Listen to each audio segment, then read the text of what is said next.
22 de abril de 1500. Uma frota portuguesa avista terras desconhecidas. Não era acidente. Não era acaso. Era destino. Pedro Álvares Cabral desembarca, planta uma cruz, celebra a primeira missa. E ali, naquele momento, nasce algo que o mundo ainda não havia visto. Uma civilização católica nos trópicos. Mas a história que te contaram na escola não foi essa. Te disseram que foi exploração. Te disseram que foi genocídio. Te disseram que os portugueses vieram roubar, destruir, escravizar, e você cresceu acreditando que o Brasil nasceu de um crime. Mas e se eu te dissesse que essa narrativa é uma mentira? Não uma mentira inocente, mas uma mentira estratégica, contada para que você rejeitasse suas próprias raízes, para que você desprezasse sua herança, para que você vivesse sem identidade, sem orgulho, sem propósito. Porque um povo que não sabe de onde veio, não sabe para onde vai. E um povo sem memória aceita qualquer futuro que lhe for imposto. O Brasil não nasceu de um crime, nasceu de uma missão. Teve um império glorioso, reis sábios, santos heróicos, uma civilização que poderia ter sido uma das maiores do mundo.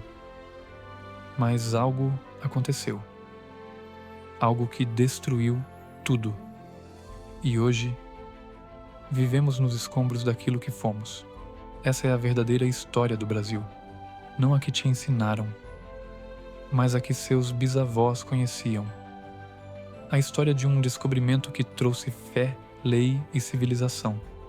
De um império católico que foi modelo para o mundo. E de uma decadência que começou com um golpe e nunca mais parou. Hoje você vai descobrir quem realmente construiu o Brasil e quem o destruiu. Quando Pedro Álvares Cabral desembarcou no Brasil em 1500, ele não veio sozinho. Veio com padres, com a cruz, com a fé e com uma missão clara: levar Cristo aos confins da terra. A primeira coisa que fizeram ao pisar em solo brasileiro não foi cravar uma bandeira, foi celebrar uma missa. Frei Henrique de Coimbra ergueu a hóstia diante do mar, da mata, dos índios curiosos, e consagrou aquela terra a Deus. Não foi conquista, foi batismo. Mas a escola te ensinou que os portugueses vieram explorar, que destruíram os índios, que impuseram a fé à força. E tem parte disso que é verdade. Houve violência, houve injustiça, houve pecado. Mas também houve algo que ninguém te conta. Houve amor. Os jesuítas que chegaram logo depois não vieram para escravizar. Vieram para educar, para proteger, para civilizar. Os heróis esquecidos da fundação. Em 1549, chegam ao Brasil os primeiros jesuítas. Entre eles, dois gigantes, Padre Manuel da Nóbrega e Padre José de Anchieta. Nóbrega era o estrategista, o organizador, o visionário. Anchieta era o santo, o poeta. O missionário que aprendeu tupi, escreveu gramáticas, fundou cidades. Eles não vieram roubar, vieram construir. Fundaram escolas, ensinaram índios a ler e escrever, séculos antes de qualquer governo pensar em educação pública. Criaram aldeias onde índios eram protegidos da escravidão. Escreveram peças de teatro em tupi para ensinar o evangelho. Defenderam os nativos contra bandeirantes gananciosos. São José de Anchieta foi canonizado. Não por acaso, mas porque viveu como um mártir da caridade. Caminhou descalço pelo sertão, dormiu no chão, comeu o que os índios comiam e amou aquele povo, como Cristo o mandou amar. Isso não é romantização, é história. E essa história foi apagada. Porque, se você souber que os jesuítas alfabetizaram milhares de índios, que fundaram São Paulo, Rio de Janeiro, Salvador, que construíram a primeira rede de educação das Américas, você vai perceber que o Brasil não nasceu do caos, nasceu da fé. A herança portuguesa e a cruz da Ordem de Cristo. Mas os jesuítas não vieram sozinhos. vieram sob a bandeira de Portugal. E Portugal não era qualquer reino. Era o reino que havia expulsado os mouros, que havia fundado a Ordem de Cristo, herdeira dos Templários, que havia navegado o mundo inteiro levando a cruz, a mesma cruz que estava nas velas das caravelas. Foi a cruz que fundou o Brasil, não como símbolo de opressão, mas como símbolo de missão. E os índios? Muitos resistiram, muitos morreram, muitos fugiram, mas muitos também se aliaram, lutaram ao lado dos portugueses contra tribos canibais. Foram batizados, casaram com portugueses, criaram famílias, e dessa mistura, índio, português, depois negro, nasceu o povo brasileiro. Não nasceu de estupro, nasceu de encontro.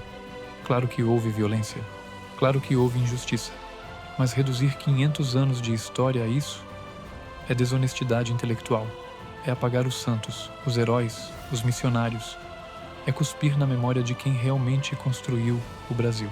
O Brasil poderia ter virado uma colônia esquecida, poderia ter sido fragmentado em dezenas de repúblicas fracas, como a América Espanhola. Mas não foi. Porque em 1822 algo extraordinário aconteceu. Nasceu o Império do Brasil. E não foi qualquer império. Foi o único império católico das Américas. Uma monarquia constitucional. Um país unido, vasto, poderoso. E no centro de tudo, um imperador que seria chamado de o Sábio, Dom Pedro II. Dom Pedro II, o imperador filósofo Pedro II, assumiu o trono aos 14 anos, mas não era um menino mimado. Era um gênio. Falava mais de 10 idiomas. Correspondia-se com cientistas, artistas, filósofos do mundo inteiro. Financiou escolas, bibliotecas, museus. Aboliu a escravidão, contra a vontade dos poderosos. Governou com justiça, com humildade, com fé. Ele acordava cedo, trabalhava até tarde, vivia com simplicidade, recusava luxos, doava parte do próprio salário para obras de caridade. E quando foi deposto, não tinha dinheiro nem para pagar a passagem de volta para o Brasil. Morreu pobre, exilado, esquecido, mas amado por quem realmente conhecia sua história. O Brasil, sob Dom Pedro II, era respeitado. Venceu a Guerra do Paraguai, a maior guerra da América do Sul. Foi o primeiro país das Américas a ter telefone, iluminação pública, bondes elétricos. Tinha uma moeda forte, uma economia em crescimento, uma identidade nacional. O mundo olhava para o Brasil e via grandeza, mas isso incomodava alguém. Os valores cristãos no centro do império. O Império Brasileiro não era perfeito, mas era orientado por princípios. A Constituição de 1824 declarava o catolicismo como religião oficial, não por imposição, mas porque era a fé do povo. As leis eram inspiradas na lei natural, na tradição cristã, na moral católica. Havia ordem, havia hierarquia, havia sentido. E o povo sabia quem era, sabia de onde vinha, sabia para onde ia. Mas havia quem não gostasse disso. Maçons, positivistas, republicanos, gente que via na monarquia um obstáculo para seus planos. E então, tramaram. 15 de novembro de 1889. Um golpe militar, silencioso, covarde, sem sangue, mas com traição. O Marechal Deodoro da Fonseca, manipulado por republicanos radicais, derrubou Dom Pedro II. Não houve guerra, não houve plebiscito, não houve consulta ao povo. Foi um golpe de Estado. E o imperador aceitou. Não quis derramar sangue brasileiro. Embarcou para o exílio. Levou um punhado de terra na mala e morreu longe da pátria que amava.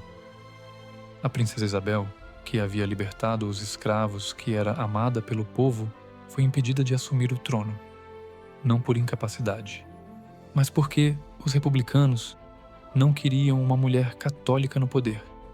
E assim, o Brasil perdeu sua identidade. A República Positivista e a nova bandeira. Os republicanos não queriam apenas mudar o governo, queriam mudar a alma do Brasil. Trocaram a bandeira imperial, com a cruz da Ordem de Cristo, os ramos de café e tabaco, a coroa. Por uma bandeira positivista. Verde e amarelo permaneceram, mas não por causa das matas e do ouro. Eram as cores das casas reais, Bragança e Habsburgo. Mas apagaram a cruz, apagaram a coroa e colocaram no lugar ordem e progresso. Um lema de Auguste Comte, filósofo ateu francês que queria destruir o cristianismo e criar uma religião da humanidade. Não foi acidente. Foi projeto. Queriam um Brasil sem Deus, sem rei, sem tradição, sem memória. E conseguiram. A destruição da ressurreição da educação e da identidade. Com a República, os jesuítas foram marginalizados. As escolas católicas foram sendo substituídas por escolas laicas, depois marxistas. A história foi reescrita. Dom Pedro II virou o imperador fraco. A princesa Isabel virou a princesa inútil. Os jesuítas viraram opressores. E os heróis da fundação sumiram dos livros. Gerações inteiras cresceram sem saber quem foi Anchieta, sem saber quem foi Nóbrega, sem saber que o Brasil teve um imperador sábio, justo e amado. E o resultado? Uma nação sem identidade, sem orgulho, sem propósito. Um povo que acha que nasceu de um crime e, por isso, não se respeita. Hoje, o Brasil está em decadência, não por acaso, mas porque cortaram nossas raízes. Nos disseram que nossa história é vergonhosa, que nossos heróis são vilões, que nossa fé é atraso. E nós acreditamos. Mas a verdade é outra. O Brasil nasceu de uma missão sagrada. Foi construído por santos e heróis. Teve um império respeitado e foi destruído por um golpe covarde. Hoje vivemos nos escombros, mas os escombros podem ser reconstruídos. Não com nostalgia, mas com memória. Não com ódio, mas com orgulho. Porque se você souber de onde veio, vai saber para onde ir. E talvez, só talvez, a verdadeira história do Brasil seja o começo da sua reconstrução. Não deixe que apaguem sua memória. Compartilhe essa história. Porque um povo que esquece quem foi, aceita ser qualquer coisa